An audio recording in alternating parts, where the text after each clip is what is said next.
we committed and we delivered.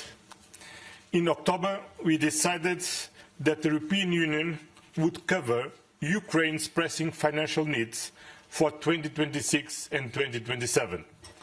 Last week, we decided that Russia would not get its assets back until Moscow ends its aggression. Today, we approved a decision to provide 90 billion euros to Ukraine for the next 2 years. As a matter of urgency, we will provide a loan backed by the European Union budget.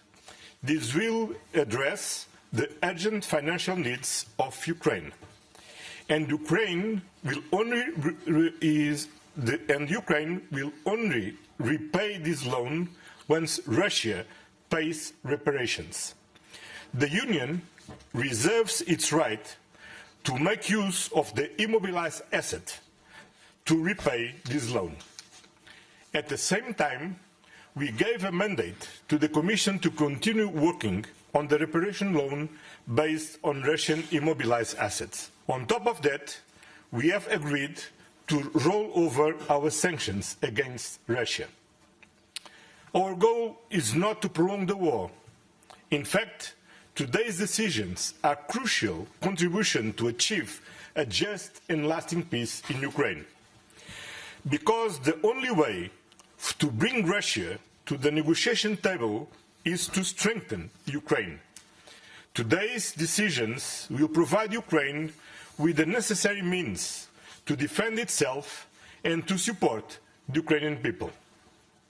The message we are sending to Russia today is crystal clear. First, you have not achieved your objectives in Ukraine. Second, Europe stands with Ukraine today, tomorrow, and as long as necessary. Third, Russia must come to the negotiation table in a serious way and accept that it will not win this war. Because the only way forward is a ceasefire and a negotiated peace. We all share one clear goal: a just and lasting peace for Ukraine. That was the motto of the discussion today. So we gathered with a clear objective: to address Ukraine's pressing financing needs for the next 2 years. And I'm very pleased to say we made it. We have secured an agreement that we can deliver on the financing needs for Ukraine for the next 2 years. The member states have agreed to finance the Ukraine through EU borrowing on the capital markets for an amount of 90 billion euros for the next 2 years.